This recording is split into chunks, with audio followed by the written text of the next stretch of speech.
para falar sobre Guerra Fria. Galera, é um conteúdo grande, mas a gente já conhece mais ou menos, não é? O que cai de Guerra Fria, geralmente, no Enem. A Guerra Fria que começa em 46. Vale, Vini, que conta é essa? Não, vejam. Raiz quadrada de 81 é igual a 9. Se a gente pega 9 e divide por 10, a gente tem 0,9. E isso quer dizer? É porque 0,9 é a mesma coisa que 90%. E sabe o que quer dizer 90%? Que 90% das vagas do Decola Enem já estão preenchidas. Se eu fosse você, não ficaria de fora. Estou te esperando, mas Med, viva o seu sonho. Na verdade, a data dela é o seguinte: a Guerra Fria, ela começa na saída de Potsdam, né?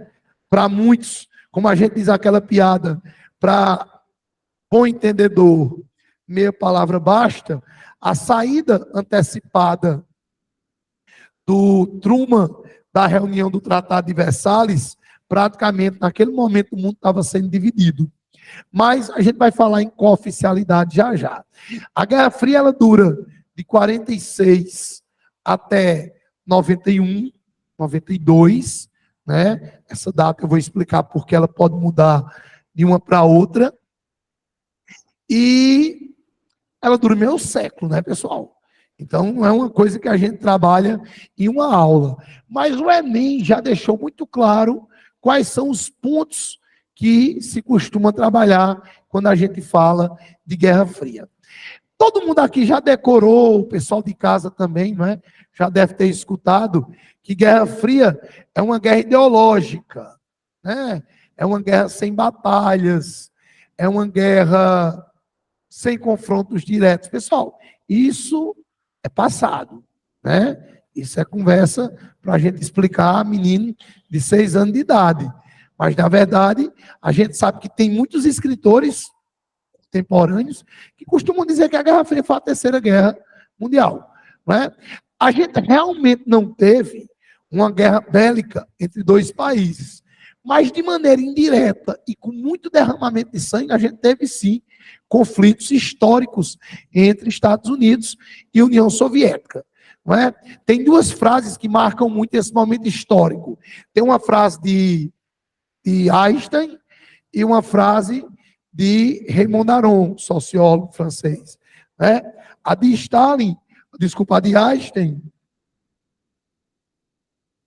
ele diz que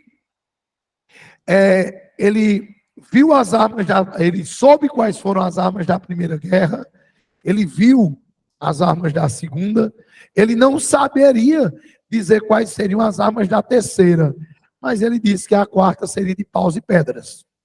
O mundo se destruiria.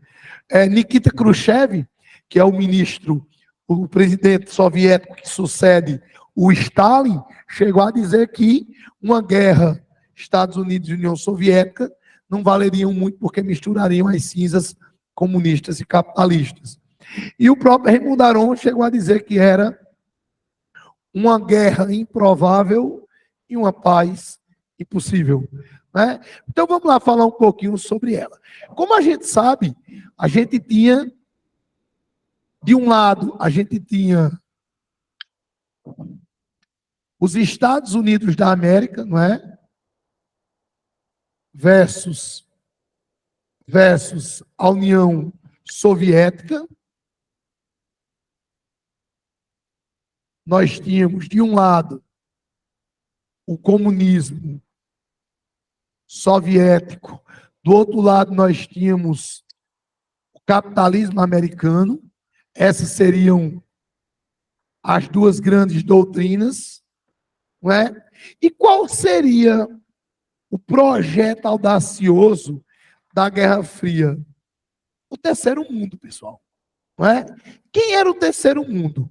O terceiro mundo era a América Latina, África, Ásia, Oceania. Então é engraçado. Então você está falando do neocolonialismo? Não. Eu estou dizendo que a guerra ela seria vencida por quem tivesse o maior número de países a seu alcance. Né?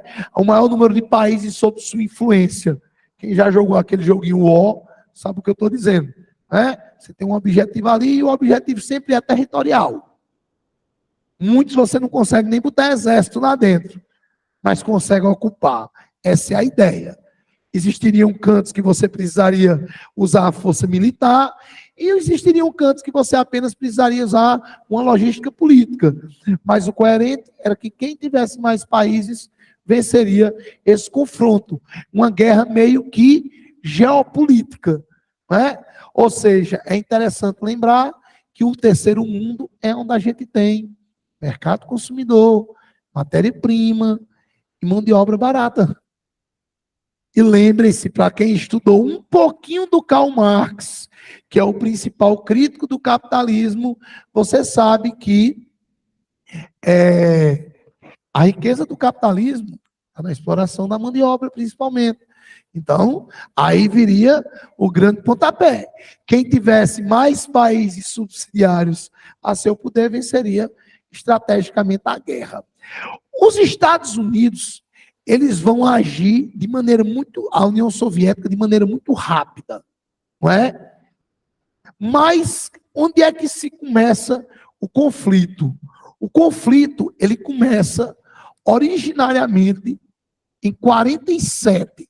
Engraçado, em 46, a União Soviética faz teste nuclear. Então é como se ele dissesse, os Estados Unidos passaram na frente, mas em 46 eu já estou aqui. Eu tanto venci a guerra, como eu, imediatamente fiz o quê? Sim, aliás, além de ter vencido a guerra, né, a União Soviética faz testes nucleares no Cazaquistão. Então, o que é que vai acontecer? A gente vai ter a famosa doutrina. Deixa eu botar aqui embaixo, fica melhor. Aqui a gente vai ter do lado americano a famosa doutrina Truman. É onde tudo começa. Doutrina Truman, não é? Ou seja, o presidente Truman se antecipa. Como a Guerra Fria já existia, mas não existia de fato, o presidente Truman lançou a famosa doutrina Truman, que dizia o quê? Que a partir daquele momento histórico, os Estados Unidos colocariam em prática uma política, obrigado, Tony, colocariam em prática uma política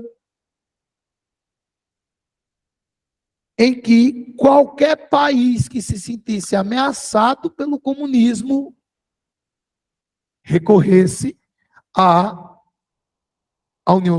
Estados Unidos. Os Estados Unidos meio que se autoproclamam ali, né, como os salvadores da pátria, não é? Como aqueles caras aí, vocês estão entendendo de onde vem a Liga da Justiça, né? Lembra da Liga da Justiça? Você tem um Palácio da Justiça com super-heróis que salvam constantemente o mundo quando está em apuros, né? Cultura pop da Guerra Fria, uma das, né? Você tem outra cultura pop da Guerra Fria, como, por exemplo, Pica-Pau, né? Vocês devem prestar atenção que Pica-Pau, ele tem as cores dos Estados Unidos, né? É esperto, é astuto, né? Não sei se vocês perceberam, né? Os caras maquiavam ali o cinema, né? Na época, não sei se vocês perceberam, mas geralmente os inimigos do Pica-Pau, historicamente, é um cientista louco. Cientista louco era um codinome praticamente que se dizia da Rússia, né? Que eram pessoas mecanizadas, pareciam robôs, investimento científico, né? E você tinha o Leôncio, né? Não sei se vocês já perceberam, Leôncio, apesar de ser sueco, mas o sotaque é russo. O sotaque do Leôncio é russo, né, pessoal? Grandão, bigodão, avermelhado, louro, né?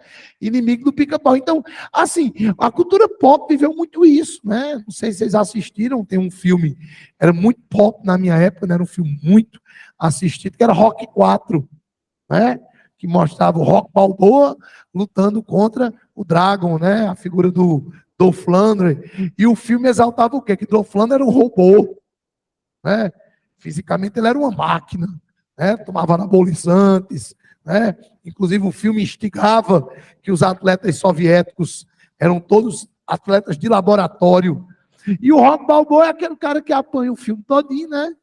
No final vence, e o destaque para o Rock é o quê? É um lutador que luta com o coração, né? Coisa americanizada na Guerra Fria, que o americano ele tem alma. O americano ele tem alma, ele tem coração, ele tem espírito de patriotismo. E os russos não, são máquinas obedientes, que tomam anabolizantes, que só fazem corresponder. Não sei quem já jogou, os meninos são bem mais novos que eu, acho que não. Mas na minha época, ali em 92, 93, eu com 12, 13 anos, tinha um jogo de videogame que era bem interessante, que era Street Fighter, né? E o Street Fighter 2, ele tem uma curiosidade grande, que os dois principais eram o soldado americano e o Ken, né? Que são os personagens americanizados. E do outro lado você tinha o Ziggler, né? Que era o inimigo. Curiosamente, quando você pegava o Ziggler para zerar o jogo, onde era a luta? A luta era num galpão, cheio de trabalhadores assistindo a luta, a torcida do Ziggler, não é? Bebendo vodka, né? E o Ziggler era meio que um robozão, né? Grotesco, força física. E os americanos, era aquela coisa do espírito, do coração. Então a Guerra Fria ela foi muito pop. Ela entrou, consumiu muito telas de cinema, Inferno Vermelho, o filme com Schwarzenegger, entre outros, O Exterminador do Futuro. Né? Sempre que você vê um filme que se exalta negativamente a máquina, o primeiro, não sei se ninguém assistiu, o primeiro Exterminador do Futuro, o Schwarzenegger é o papel do mal, né?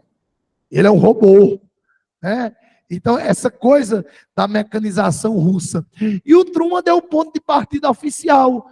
A doutrina Truman é a doutrina anticomunista, beleza? Por parte da União Soviética, se o Truman, em 47, não é? Então, a União Soviética, em 49, ainda sob o governo de Stalin, a União Soviética dá o pontapé inicial com a famosa cortina de ferro. O que foi a cortina de ferro oficialmente? Pessoal, a cortina de ferro é a divisão de Berlim por uma cerca. O muro de Berlim, pessoal, a princípio foi uma cerca, beleza? Uma cerca com cerca de mais de 3 metros de altura, né? Cheia de arame farpado, né? Muito conhecida essa cena naqueles campos de concentração. Então você tinha uma divisão de Berlim com uma cerca, né? Que futuramente foi eletrificada, e no governo de Nikita Khrushchev, em 61, o muro de Berlim é construído. Mas o muro de Berlim, a princípio, era uma cerca. O que se chamava de cortina de ferro. Naquele exato momento, a União Soviética oficializava a Guerra Fria por sua parte. Né? Se o Truman anuncia em 47 que o mundo oriental é inimigo do ocidental, em 49 o Truman diz, então, se somos inimigos, vamos nos dividir. Porque era muito comum em Berlim você ter o trânsito, né? Muita gente não era satisfeita com a Berlim oriental, pulava para o ocidental. Muita gente que estava cheia do capitalismo, aquela coisa, pulava para o oriental. Então, naquele exato momento ali, o Stalin, ele divide o mundo. Pronto, a divisão não é só mais política, é física. É aí onde surge o famoso leste europeu. Galera, tem uma comédia, é um drama também com comédia. Acho que foi um dos filmes mais bem bolados que eu acho na minha vida. É um filme alemão. Goodbye, Lenin. Assistam depois. No momento pop de vocês, no momento de entretenimento ali, para dar uma descansada do estudo, né? Comer uma pipoca, assistir Goodbye, Lenin. É a história, Goodbye, Lenin. É a história de uma família, né? Uma mulher que é abandonada pelo marido, mora na Alemanha Oriental, né? Na Berlim Oriental, e ela é comunista fervorosa. Comunista fervorosa. Até que um belo dia, ela tem um ataque cardíaco e entra em coma. E enquanto ela está em coma, o muro de Berlim cai. E começa o processo de capitalização da Alemanha. Né? A estátua de Lenin é trocada pela estátua da Coca-Cola. Tipo essas coisas, né? E quando ela acorda, o médico diz a ela que ela já acorda um ano depois, já quando a Alemanha já era toda capitalista, e quando ela acorda, o médico diz que ela não pode ter nenhuma emoção, senão ela pode morrer, porque o coração dela ficou muito frágil. E aí vem um espetáculo, o filho e a filha dela tentam fazer de tudo, criar uma fantasia para mostrar que o bloco soviético, que o comunismo não se acabou ainda. É um filme muito bacana, vocês deviam assistir, tanto se divertem como vocês pegam o contexto, beleza? Então a cortina de ferro é oficializada em 49. Outro ponto que é muito interessante para a gente descartar é a questão da corrida armamentística, né? Lembrando que nos Estados Unidos nós vamos ter a chamada OTAN, Organização do Tratado Atlântico Norte, não é? Só um momento.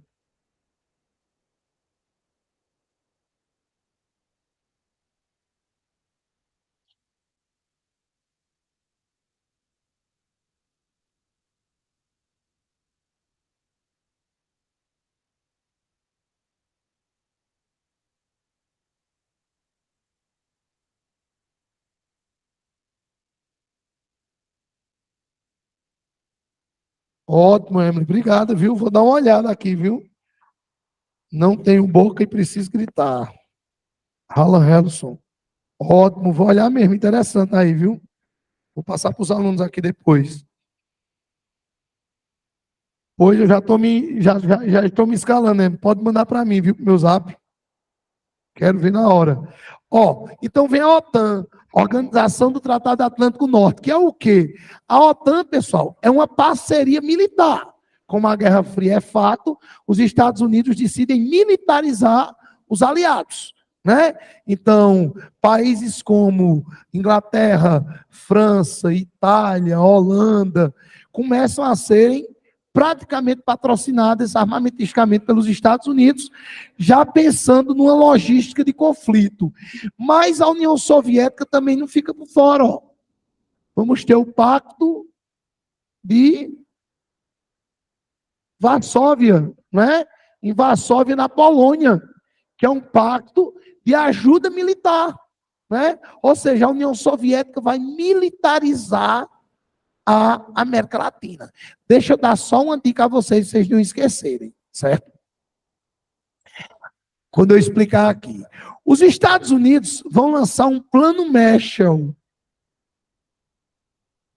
ou Marshall, como vocês dizem, né? O plano Marshall, que é um plano de ajuda econômica para os países que ficaram debilitados depois da guerra. Já por parte soviética, eles vão lançar a Comecon, que também é uma ajuda econômica para os países abalados pela guerra. Pessoal, vai uma dicasinha agora, depois dos primeiros 5 anos de Guerra Fria, uma dica agora interessante para vocês. Não esqueçam que no início da guerra, a União Soviética leva uma breve vantagem, viu? Porque a cortina de ferro é muito bem feita. O leste europeu ele fica todo sob a influência americana. Inclusive, a Comecon ela é um pouco mais forte na União Soviética, porque além da ajuda econômica, a União Soviética ela vai trocar. Ela vai fazer uma troca. Olha, eu vou te ajudar economicamente, mas em troca você fica politicamente subordinado a mim. Então, a União Soviética ela não só consegue com que os países fiquem a seus aliados, como elas ficam sob seu domínio. Pessoal, a cortina de ferro, ela é um evento, ela é tão caricato, que se você olhar um mapa da Europa, olha, eu vou estar falando de cidade, eu vou estar falando de países, que é mais ou menos assim, é como se eu estivesse falando de Cajazeiras, Catolé, Souza, Pombal e Patos, né? Olha, você tem uma ideia culturalmente. A cortina de ferro acaba em 92, oficialmente, né? De 92 para cá já fazem 32 anos.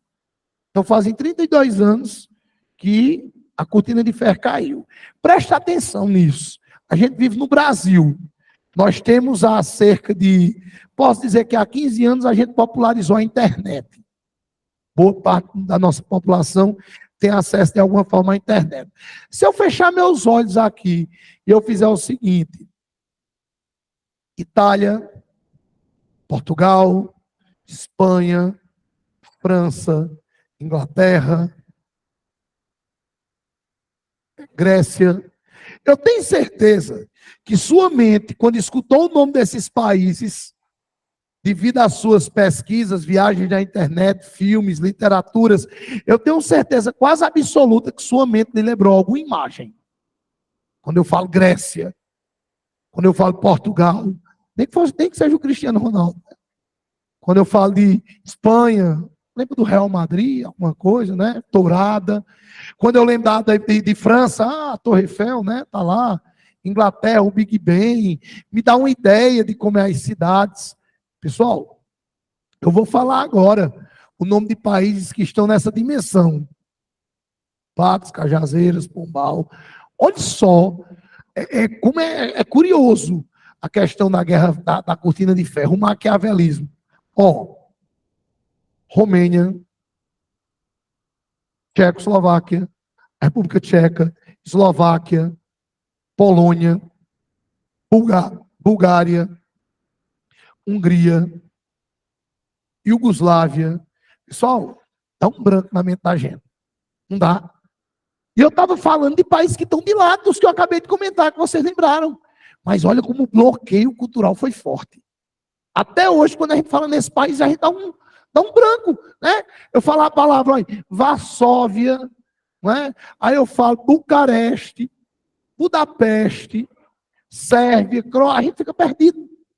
Mas é justamente isso. O bloqueio, não só político, mas cultural e histórico, que esses países ficaram afastados do mundo. O leste europeu, para nós aqui, ainda é uma incógnita. Né? Então,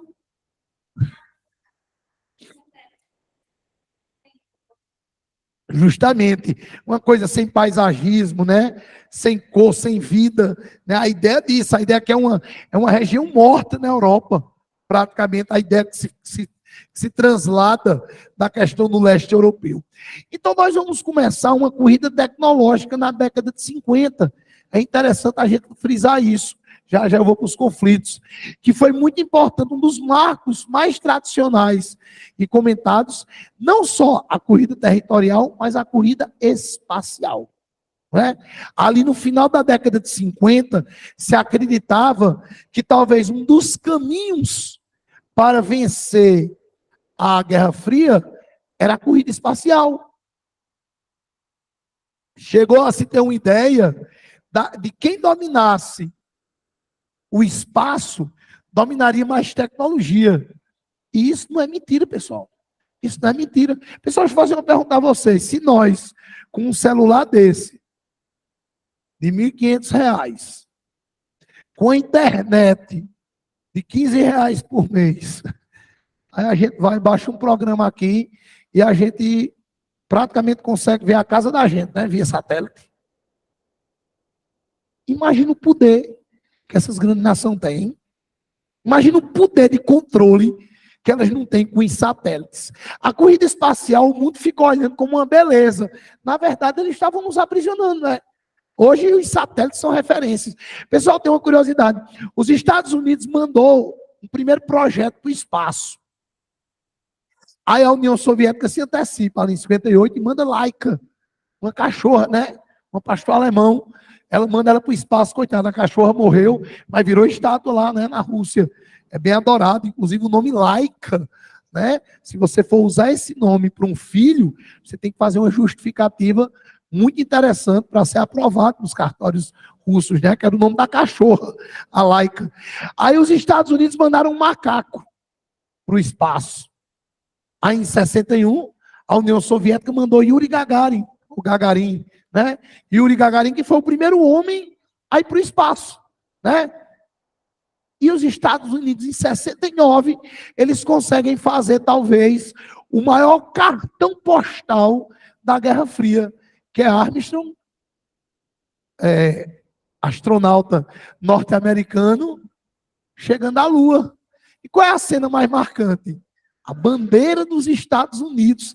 Pessoal, em épocas que a gente vive sobre guerra territorial, quem venceria a guerra seria quem tivesse mais território sob o seu domínio. Imagina o tamanho da importância de você fincar uma bandeira na Lua. Né? Era uma ideia cosmopolita de poder que é incomensurável para a época. Então, essa corrida, ela virou uma corrida nuclear. Né? Ela sai de corrida espacial e vira uma corrida nuclear. E essa corrida nuclear, ela vai acabar, não é, só ali nos anos 80, mais ou menos, com a vitória norte-americana. Vamos se deter agora aqui embaixo a os principais acontecimentos. Não é? Lembrando que a União Soviética tinha a KGB, que era a sua polícia secreta, sua inteligência militar, e os Estados Unidos cria a CIA, né? O Centro de Inteligência Americano, que é também seu centro especial de tecnologia, de espionagem e tudo mais. Vamos falar agora de alguns acontecimentos que marcaram a Guerra Fria. Vamos começar, pessoal, com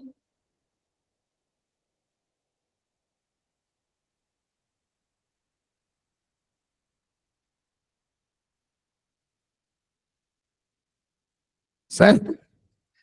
Para falar da Guerra da Coreia, eu vou ter que dar um spoiler do próximo conteúdo da gente, da aula que vem, certo? Que é um conteúdo sobre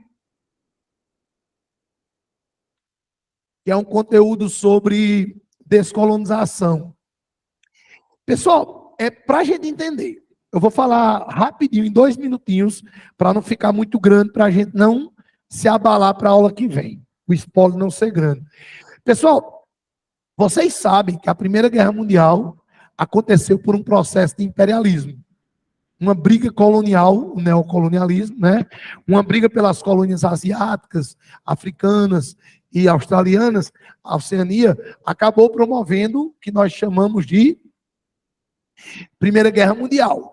Porém, pessoal, uma curiosidade, ninguém me perguntou, mas olha, depois da Primeira Guerra, o neocolonialismo não se acaba, ele só se reorganiza. A Alemanha perde colônias, a Itália perde colônias, os países que venceram a guerra dominam outras, mas o período ainda continua.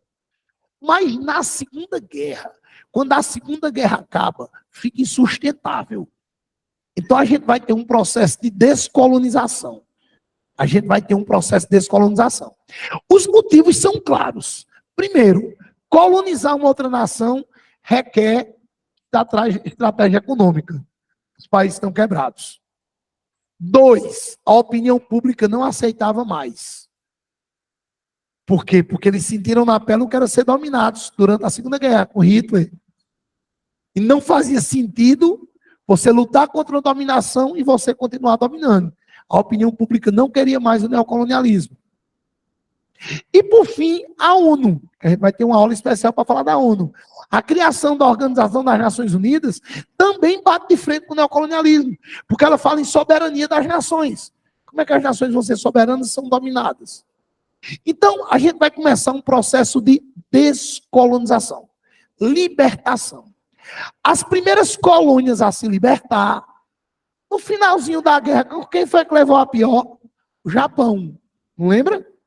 Então, as primeiras colônias a ficarem descolonizadas são as colônias asiáticas. A primeira vai ser a Coreia. A Coreia, pessoal, só uma curiosidade. A Coreia, outro spoiler aqui, viu, que eu vou falar já já.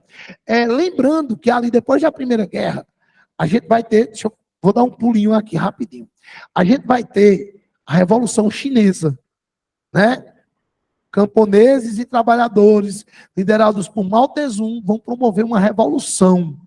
E a China fica livre do imperialismo britânico e vira uma república socialista chinesa. Não é? E rapidamente a China consegue um breve desenvolvimento. O uso exclusivo de sua população em massa faz com que a China não é um crescimento que ela tem hoje, mas ela consegue formar um exército forte né? Ela consegue formar tropas muito bem armadas, de maneira um pouco rápida. Deixa a China para depois. Vamos ter uma aula só sobre ela. Vamos falar da Guerra da Coreia. Pessoal, a Coreia, por muito tempo, foi dominada pelo Japão. Beleza? Por muito tempo. Então, o que é que acontece? Nós tínhamos, nesse exato momento, duas Coreias. Nós tínhamos a Coreia do Sul e a Coreia do Norte. Essas duas Coreias, só lembrando, a Coreia do Sul, historicamente, era ligada ao Japão. E a Coreia do Norte, ela é coladinha com a China. Então, o que é que acontece? As duas Coreias, elas vão expulsar as tropas japonesas. Mas adivinha só, qual das duas Coreias foi protagonista dessa expulsão? A Coreia do Norte. A Coreia do Norte, com ajuda logística, né? Não era tanto da União Soviética, mas da China. Mas, adivinha só, eu disse que a China fez uma revolução e logo a China se armou. E quem teria armado a China? Ela virou uma república socialista. A Rússia, a União Soviética. Então, a China rapidinho já era um paísinho forte militarmente. E a China vai ajudar a Coreia do Norte a se libertar do Japão. Ao se libertar do Japão, elas fazem um acordo, um plebiscito, onde em 1949 iriam existir eleições diretas que iriam unificar as Coreias. E as Coreias seriam unificadas em 49. Só que adivinha, a população da Coreia do Norte é maior. E a população da Coreia do Norte e parte da população da Coreia do Sul querem virar comunistas. Então, se o plebiscito ocorre em 49, a Coreia vira comunista. Pessoal, deixa eu dar outro spoiler. Uma curiosidade. Ei, quando você escutar descolonização, de cada 10 países descolonizados, 8 viravam socialistas. Até porque é uma questão de fazer sentido, pessoal. Você passou 100 anos sendo dominado por um sistema capitalista. Você fica livre. Aí o mundo está bipolarizado em capitalismo e socialismo. Você ficaria com qual? Né? Socialismo. Então a gente começa a ter, não é, um encargo muito grande de países socialistas. Mas vocês estão lembrando disso? Ó? Aqui. A doutrina Truman sendo usada pela primeira vez. Não é? A Coreia do Sul, com capital em Seul, pede ajuda aos Estados Unidos. Então a gente começa a guerra das duas Coreias. Os Estados Unidos mandam tropas para a Coreia do Sul e começa a guerra entre as duas Coreias. Essa guerra, ela vai deixar milhares de mortos. E em 51 para 52, as duas Coreias fazem um acordo de cessar a guerra e elas ficarem divididas no paralelo 49. Então, as Coreias decidem parar a guerra. Mas foi o primeiro grande conflito a nível Guerra Fria que nós tivemos, foi a Guerra da Coreia. Beleza? Agora eu acho que vocês estão compreendendo um pouquinho qual é o ódio da Coreia do Norte sobre os Estados Unidos. Se não fosse a intervenção americana, as Coreias, elas eram para estar unificadas desde a metade do século passado. E essa unificação não ocorreu devido à intervenção norte-americana. Né? Daí essa questão da Coreia do Norte, historicamente, se promover anti-americana. Próxima guerra é a mais famosa. A mais famosa guerra. É engraçado, ela não foi a mais importante, mas a mais famosa guerra foi a guerra do Vietnã, pessoal. A guerra do Vietnã. Uma guerra que ocorre historicamente, não é? Lá em... E vamos explicar um pouquinho ela. Galera, existe uma região na Ásia, que fica no sudoeste da Ásia, ali embaixo, sul da Ásia, chamada Indochina. Beleza? A Indochina, ela tem uma vegetação, ela já foi chamada do pulmão da Ásia. Ela tem uma vegetação muito parecida com a floresta amazônica, só que ela tem mais pântano. E a Indochina é muito importante na fabricação de ópio. A papoula, que dá o ópio, né? E outros alucinógenos aí, que era muito consumida. Então, pessoal, o que é que acontece? A Indochina, ela tinha pertencido ao Japão, certo? E depois pertenceu à França. E o Japão, de novo. Então, o que é que acontece? Na Segunda Guerra, como o Japão é derrotado, o Japão perde o controle da Indochina. Aí a França tenta recolonizar. Mas, volto a dizer, a situação dos países depois da Segunda Guerra não era interessante. Então, a França não tem força para recolonizar a Indochina. Então, a gente vai ter a Guerra da Indochina. Logo após a Segunda Guerra Mundial. A Guerra da Indochina. O que é a Guerra da Indochina? Não cai muito, mas a consequência dela cai.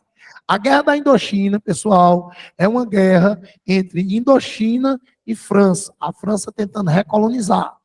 A Indochina, que estava nas mãos do Japão, perdeu a Segunda Guerra e a França tenta pegar de volta. Só que a Indochina resiste. Ela não só resiste, mas ela ganha independência e se divide em 4 países. Camboja, Laos, Vietnã do Norte e do Sul. Volto a dizer, adivinha qual é o exército que mais protagonizou a independência da Indochina? O exército do Vietnã do Norte, comandado por um cara chamado Ho Chi Minh. Né? Adivinha, Vietnã do Norte é vizinho de quem? China. Então, o Vietnã do Norte, que é o grande protagonista da independência das 4 regiões, Camboja, Laos, Vietnã do Norte e do Sul, fazem um plebiscito para unificar os 2 Vietnãs. Esse plebiscito iria ocorrer ali em 1959. Né? Vamos fazer a divisão, não é? E vamos agora juntar novamente. A eleição seria ganha pelo Vietnã do Norte. Aí o Vietnã do Sul, né, com capital em Saigon, vai pedir ajuda aos Estados Unidos. O presidente era o Eisenhower. Vai pedir ajuda aos Estados Unidos, porque estão ameaçados de sofrer um golpe comunista. Porque o Vietnã do Norte era comunista, era socialista e venceria as eleições. Então, os Estados Unidos, mais uma vez, mandam tropas para o Vietnã e começa a famosa Guerra do Vietnã. Uma guerra que dura ali de 59 a 73, 4, mais ou menos. Uma guerra que se expande aí por 15 anos. E é uma guerra que debilita muito a psique americana. Vocês podem ver que até hoje os Estados Unidos eles não conseguiram se recuperar da derrota do Vietnã. Eles tentam de todo jeito camuflar a imagem do Vietnã, mas foi muito ruim. E a guerra, ela vai entrar na mente americana, não é? Porque a opinião pública pegou muito no pé dos Estados Unidos. Deixa eu te explicar por quê. A Segunda Guerra Mundial acabou quando? Em 45. 45 para 60, já se passam 15 anos. As tropas americanas ficaram velhas. E os Estados Unidos imaginou que era uma guerra fácil. Galera, só mandou adolescente. A galera da idade de vocês, viu? 17, 18 anos de idade. Foi toda para a guerra do Vietnã. E a opinião pública massacrou o governo americano. Né? É daí que chama a opinião pública do 4º poder. Né?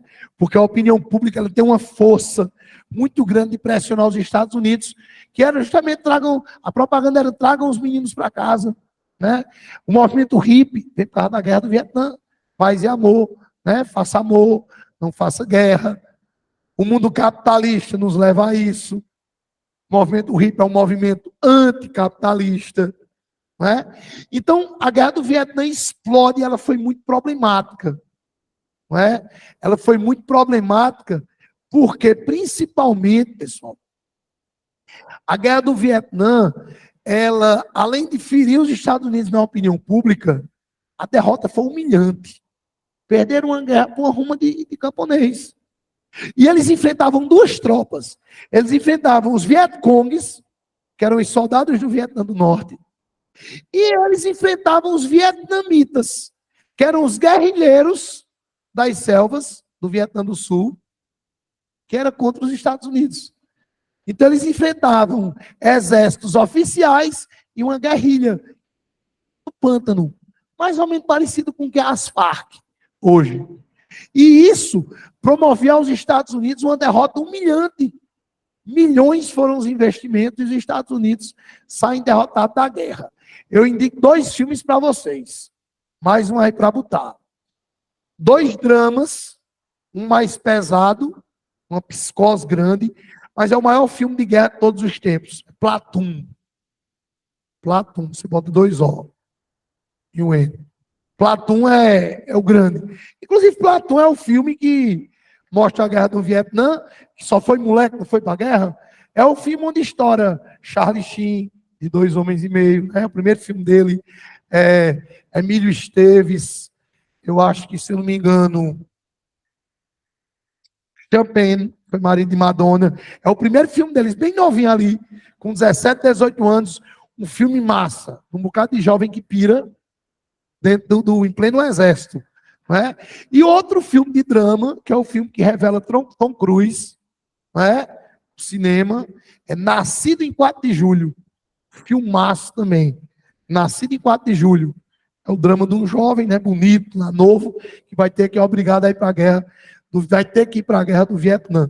Então, a ideia da guerra do Vietnã é talvez o conflito que deixa a maior cicatriz nos Estados Unidos. O fato deles não vencerem a guerra do Vietnã, que fizeram muitos filmes, Braddock, Rambo, né? Como um tipo de vingança contra os vietnamitas e os vietcongues, mas o que é certo é que foi uma derrota gigantesca para os Estados Unidos. Outro destaque de conflito que não chegou a ter na prática, mas a gente tem que falar nela. Deixou outra cicatriz grande. Revolução Cubana, pessoal. Revolução Cubana que ocorre no meio da Guerra Fria, certo? A Revolução Cubana que é interessante a gente entender. Eu aposto numa questão dela esse ano. Vou explicar por quê. Se eu conheço bem parte de nossa galera que está elaborando a prova, que nesse momento está passando só por correção agora, do Enem. Eles são doidos para jogar de maneira direta ou indireta Revolução Cubana, Revolução Russa. E a cubana, ela tem todas as estratégias para cair esse ano. Por quê? Vocês vão ver comigo agora. Vamos lá comigo, rapidinho, Revolução Cubana. Difícil cair alguma coisa com ela, às vezes já caiu até numa prova de espanhol, né? Pode ser que caia alguma coisa até na prova de espanhol. Mas vamos lá. Revolução Cubana. Galera, deixa eu te explicar aqui bem rapidinho. No final do século XIX, certo? No final do século XIX, Cuba era uma das poucas áreas da América Latina que ainda pertenciam à Espanha. Quando a gente fala em Cuba, a gente meio que fica lembrando da pobreza, da miséria, né? E vieram os mais médicos, estavam sofrendo, e aquela coisa toda, ditadura. Pessoal, Cuba, só uma curiosidade, ela é a maior e a mais bela ilha do Caribe, viu? A mais bela ilha do Caribe é Cuba. E Cuba, pessoal, era muito almejada pelos Estados Unidos. Cuba, na verdade, era um oásis, era uma área de lazer. Cuba fica ali a 60 quilômetros, mais ou menos, dos Estados Unidos. Então, o que é que acontece? Estamos daqui em Sousa, quase isso. Então, o que é que acontece? Pessoal, os Estados Unidos vão provocar a independência cubana. Né? Os Estados Unidos vão atracar um navio cargueiro na Baía dos Porcos, não, em Guantanamo, né? E vão acusar a Espanha de ter saqueado os navios cubanos, porque Cuba pertencia à Espanha. E isso gerou uma crise diplomática entre Estados Unidos e Espanha. E os Estados Unidos ameaçam romper diplomaticamente e colocar a Espanha no livrinho dela de inimigos. Não é? E a Espanha ainda tinha muitos negócios na América Central. E os Estados Unidos, vocês sabem que o sonho dele é ganhar a América Central toda. Hoje os Estados Unidos, à exceção de Cuba, eles dominam toda a América Central. Você pode pegar aqueles países ali, Porto Rico, Costa Rica, é tudo norte-americanizado. Tudo protetorado americano. O que é protetorado? É uma colônia com influência política. Então os Estados Unidos, pessoal, eles vão negociar a independência de Cuba. Vão fazer um acordo com o rei da Espanha. Olha, você deixa Cuba independente e a gente faz as pazes. A Espanha, também debilitada, aceita. A Espanha aceita Cuba ficar independente. Então, no finalzinho do século, ali em 1890, Cuba vai ficar independente. Porém, os Estados Unidos vão cobrar um preço. Vai ser uma emenda chamada Emenda Platt. P-L-A-T-T. Emenda Platt. Um ministro americano faz uma emenda. E essa doutrina Platt significava o quê?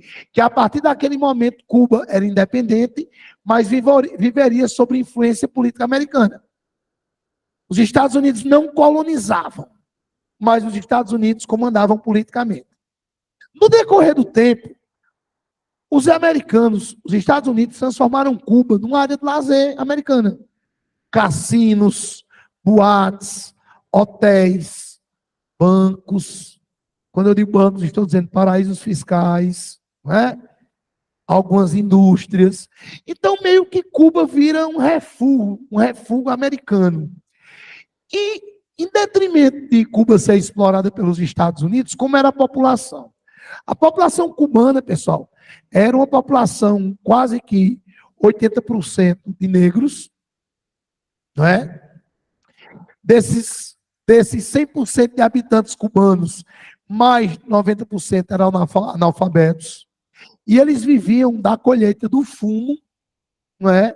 E da produção do rum, né? A produção de tabaco e do rum. E o problema é porque tanto a plantação de cana-de-açúcar, mas principalmente a do tabaco, ela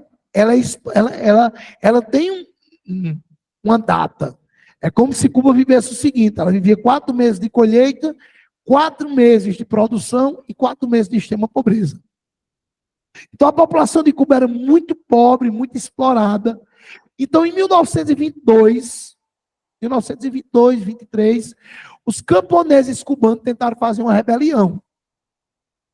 E essa rebelião conseguiu ser superada. Os Estados Unidos foi lá e abafou a rebelião. Na década de 30, temendo que outras rebeliões viessem a acontecer, os Estados Unidos vão colocar no poder um militar, Fulgêncio Batista. Era um sargento na época, né? Depois vai virar general. Fulgêncio Batista vai ser. Então, a partir da década de 30, inicia-se uma ditadura militar em Cuba, a mando dos Estados Unidos. No início da década de 50, 2 irmãos, não era para todos, mas alguns jovens ainda conseguiam se formar em Cuba, né? De origem cubana. 2 jovens vão acabar se formando em Cuba, não é? Fidel e seu irmão, e Raul Castro. Eles se formam em Direito e eles tentam fazer uma revolução estudantil. Juntam uma quantidade de estudantes e vão tentar tomar um quartel-general dentro de Cuba. Obviamente que eles vão ser presos, não é? Os 2, curiosamente, fazem sua defesa, já que são advogados, e eles conseguem uma pena de exílio. Eles vão ser exilados ali mais ou menos em 54, eles vão ser exilados no México. Beleza? Vão ser exilados, desculpe, e vão para o México. Congela essa imagem, que são 3 informações. Vamos lá comigo, me acompanhando, galera de casa. Congela a imagem que Fidel e Raul foram para o México. Vamos lá para Rosário Central, na Argentina. Anos antes, em Rosário Central, vai nascer, né, um jovem, né, Ernesto Guevara. E Ernesto Guevara era um jovem que era asmático, por isso teve que se mudar para Buenos Aires, por causa do tratamento médico. E devido à asma, ele toma uma paixão pela medicina, queria ser médico. E ele entra no curso de medicina, né? Só que antes de se formar, ele decide fazer uma última aventura com um amigo dele, né? Que era atravessar, inclusive tem um filme, Diário de Motocicleta, quem quiser assistir, produzido por um brasileiro, Bruno Barreto. Filmaço, viu? Ganhou prêmio na América Latina ele. Concorreu a filme estrangeiro também. Diários de Motocicleta. E Ernesto Guevara vai lá e tenta viajar pela América, só que a moto dele quebra, e eles decidem continuar a viagem pegando carona. Essa viagem muda a vida dele, principalmente quando ele passa pelo Peru e pela Bolívia, não é? Quando ele se depara com extrema pobreza e miséria.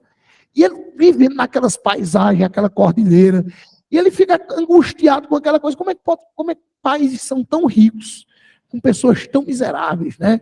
Quando ele chega na Bolívia, que os bolivianos dizem a ele que não podem vender o café por causa do embargo americano.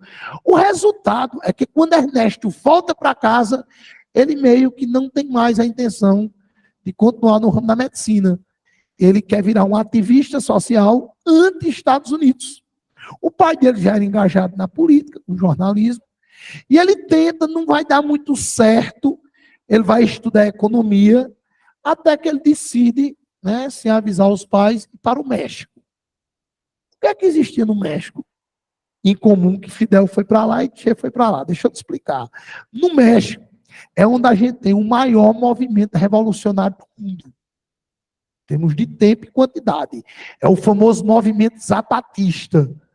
No México, a gente teve uma revolução camponesa em 1910, com Emiliano Zapata. E nós temos um movimento zapatista, que é um movimento guerrilheiro que luta pela terra. Né? E esse movimento zapatista, ele recrutava pessoas da América que quisessem aprender guerrilha para defender suas pátrias. Né? Então, a coincidência, Fidel, Che e Guevara se encontraram e fizeram um curso de guerrilha, né, de sobrevivência na selva, dentro lá do movimento zapatista. Posteriormente, eles se unem a mais alguns revolucionários e decidem fazer a Revolução Cubana. Lembrando que a ideia do Che era fazer uma revolução na América. E segundo Fidel, por que não começarmos por Cuba? Eles formaram um exército, né, cerca de 120 homens, e alugam um iate, não é? E partem em direção a Cuba. Só que deu uma zebra, eles encalharam no mangue. Né? Quando o iate encalha no mangue, eles vão ser recebidos por uma emboscada. Tinha um traidor entre eles que conseguiu avisar as tropas de Fulgêncio que eles chegavam. Aí vem a parte romântica da história, né? A maioria dos soldados foram fuzilados, essa não é a parte romântica, né? A maioria dos soldados foram todos fuzilados na praia, só que 4 homens conseguem fugir. Aí começa a história lendária de 4 homens e 7 fuzis, né? Eles conseguiram fugir com 4 homens e 7 fuzis, que era Cienfuegos, né? Raul Castro, Fidel Castro e Che Guevara. Che foi um apelido que ele ganhou, porque a palavra Che significa camarada na linguagem gaúcha, né? Espanhola. Resultado disso, eles 4 se escondem na selva, não é? E muitos imaginavam que eles tinham morrido, eles são procurados por algumas semanas, acreditam que eles tenham sido mortos na selva mesmo, então as buscas como perdidas. Porém, alguns meses depois, um quartel-general é tomado. E a notícia que se chega é que o quartel-general foi tomado por 4 homens. Depois, uma vila, né, onde tinham algumas guaritas militares, essa vila é novamente invadida por esses 4 homens e eles conseguem render as 3 guaritas que existem lá. Resultado, começa a se espalhar a história de que existem 4 guerrilheiros, né? Eles desempenharam uma guerrilha impressionante, chamada de castrismo, eles mesmos apelidaram isso, e tem um cara que ele vai ser muito importante, que é o jovem Gael, que é um jornalista de Havana, muito aqueles jornalistas bem fervorosos, que ao saber desse movimento, ele decide ir para a selva procurar os 4 guerrilheiros. ele vai à selva, encontra os 4 guerrilheiros, e ele é essencial para a Revolução Cubana, porque ele volta para Havana e publica nos jornais quem são os 4, o que eles estão fazendo e o que eles querem, né? E quando ele expõe as propostas, acabar com a dominação americana, acabar com a ditadura, acabar com a exploração, dar ao povo o que é do povo, quando aquilo chega na população, nós estávamos praticamente entrando naqueles 4 meses de extrema penúria. Aí aconteceu literalmente a parte romântica. Os camponeses começaram a abandonar suas terras e fugir para dentro da selva para se juntar ao movimento guerrilheiro, né? E em 1959, o que parecia impossível aconteceu. Che Guevara e Fidel Castro marcharam com tropas de camponeses para Havana e tomaram o poder. Né? Um movimento que começa com 4 homens, superou os quase 15 mil homens de Fulgêncio Batista. Uma revolução que tinha tudo para ser uma das mais românticas, mas o futuro dela, quem já leu Revoluções dos Bichos, vai entender que infelizmente não foi um grande sucesso. Mas vamos voltar. A Revolução Cubana, pessoal, ela se transformou no maior dilema da história dos Estados Unidos. A Revolução Cubana, ela vai ser o momento histórico em que os Estados Unidos balançaram que iam perder a Guerra Fria. Porque na crise dos mísseis foi um momento muito complexo.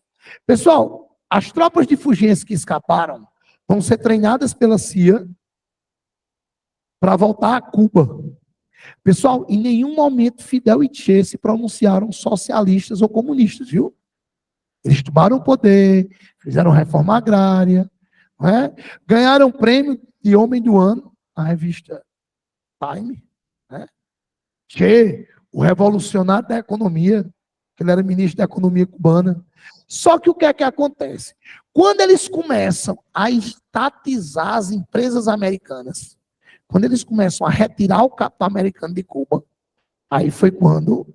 Por isso que a CIA considera a Revolução Cubana como um grande erro da CIA.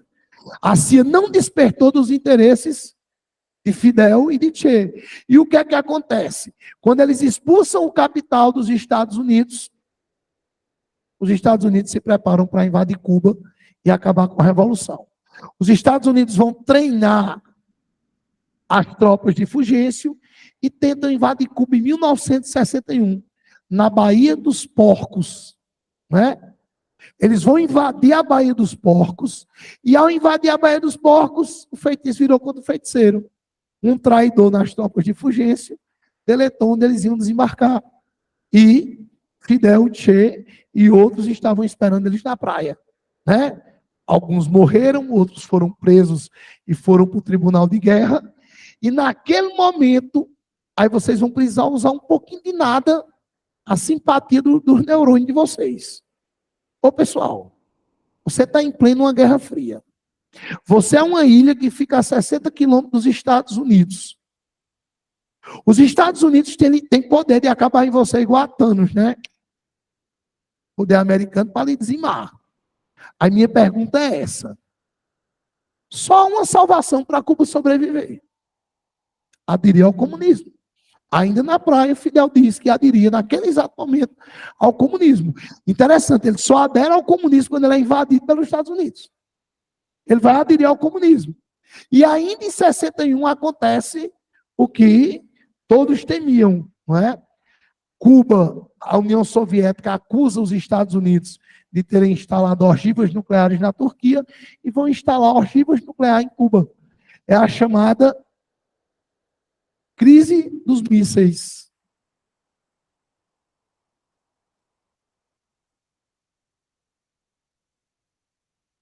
Crise dos mísseis, não é? O que foi a crise dos mísseis soviéticos? Simples, não é? A União Soviética coloca ogivas nucleares em Cuba direcionadas aos Estados Unidos. É o chamado Outubro do Medo, né?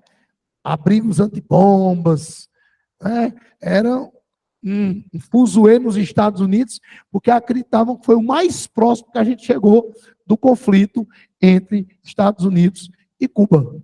Beleza? Outros acontecimentos que a gente vai ter aqui agora, qual vai ser? Por que é que eu disse que achava que esse conteúdo ia ser importante para a gente esse ano?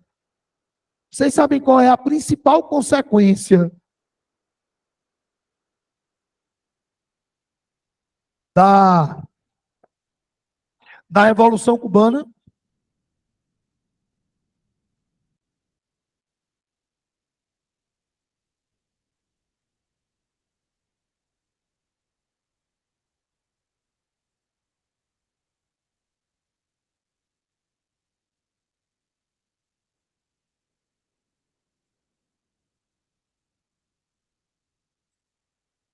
Militarização da América Latina, pessoal. As ditaduras militares na América Latina. Ó, quando os Estados Unidos criam a OTAN, elas criam aqui na América do Sul o primo pobre da OTAN, Escola Superior de Guerra. Ali em 1949, 48, eles criam a OTAN lá fora, e na América do Sul eles criam a ESG. O que é a ESG? Eram escolas superiores de guerra. O que é que quer dizer isso? Eram escolas para formar oficiais. Pronto, a ESG, os meninos já devem escutar falar mais, a ESG é a mãe da AMAN, Agulhas Negras, ESA, SPSEX, ITA. Essas escolas militares, onde você forma cadetes do Exército, né? Todas elas são a ESG.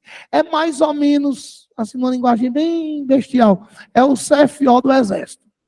É onde você vai formar oficial. O cara vai para lá para sair um oficial de carreira. Não é? Então, pessoal, só para você ter uma ideia. Se a ESG é criada em 49, deixa eu dar uma data a vocês. A gente está em 61. 12 anos de criação da ESG. Quase toda a cúpula do Exército Brasileiro passou pela ESG. A ESG é uma escola americanizada. Então, deixa eu dizer a tu, na década de 60, Brasil, Paraguai, Chile, Uruguai, Argentina, o exército desses países eram exércitos norte-americanizados. Eram exércitos que seguiam doutrinas americanas. Será que ficou fácil de dar os golpes militares? Pessoal, o golpe de 64 está ligado diretamente à Revolução Cubana. É a chamada paranoia americana. Para onde os Estados Unidos olhavam, eles viam o quê? Comunismo.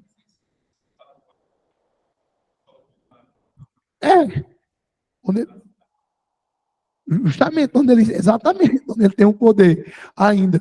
Então, a militarização da América Latina está ligada à paranoia americana. E a paranoia americana está ligada ao início da década do século, da década de 60. Olha só a paranoia americana.